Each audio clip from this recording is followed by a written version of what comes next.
រយៈពេលនេះតើមានអូនៗថ្នាក់ទី11ណាខ្លះដែលកំពុងតែរៀនត្រៀមសម្រាប់ថ្នាក់ទី12ឬក៏មានគោលបំណងនៅក្នុងការរៀនឲ្យបានមុនសម្រាប់ថ្នាក់ទី12នៅពេលខាងមុខនេះចំការដែលយើងរៀនត្រៀមមុនហ្នឹងគឺវាជារឿងដ៏ល្អមួយសម្រាប់ថ្នាក់ទី11ដែលគាត់ទំតែបញ្ចប់ហ្នឹងហើយយើងរៀនឲ្យបានមុនទៅគឺយើងដឹងពីខ្លឹមសារមេរៀនក៏ដូចជាដឹងពីលំហាត់អីបានច្រើនឬក៏បានមុនគេយើងមានអត្ថភាពមុនគេចឹងទៅហើយពេលដែលយើងបើកបរិញ្ញាការចូលនៅក្នុងថ្នាក់ទី12ហ្មងអញ្ចឹងយើងមានអត្ថភាពច្រើនក៏ដូចជាពេលដែលយើងមានចងល់អីយើងឆាប់ឆ្ងល់ឆាប់យកវាទៅសួរគ្រូអញ្ចឹងណាតែបើសិនជាយើងអត់បានរៀនមុនទេអញ្ចឹងទៅយើងប្រកាសណាយើងនៅប្រើពេលវេលានៅក្នុងការស្វែងយល់មេរៀនអីច្រើនអញ្ចឹងការដែលយើងរៀនមុនគឺវាមានចំណុចល្អច្រើនខ្លាំងមែនតើអ្នកទាំងអស់គ្នាគួរតែធ្វើហើយមួយទៀតហ្នឹងគឺពេលដែលយើងដឹងពីខ្លឹមសារមេរៀនមុនអញ្ចឹងការដែលបញ្ចប់មេរៀនរបស់យើងហ្នឹងក៏បានលឿនដែរអញ្ចឹងពេលដែលយើងបញ្ចប់មេរៀនបានលឿនប្រកាសណាយើងនឹងឈានចូលដល់ពេលដែលយើងធ្វើវិញ្ញាសា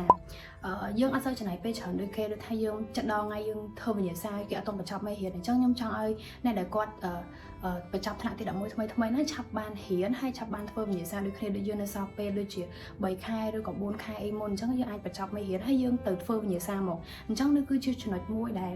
យើងមិនគួរមើលរំលងទេកុំឲ្យថាចិត្តដល់ថ្ងៃហើយយើងអត់ទាន់បានបញ្ចប់មេរៀនហ្នឹងអញ្ចឹងទៅការធ្វើវិញ្ញាសារបស់យើងក៏វាខកដែរវាបានតិចមកហ្នឹងហើយយើងអត់បានពង្រឹងសមត្ថភាពបន្ថែមទេ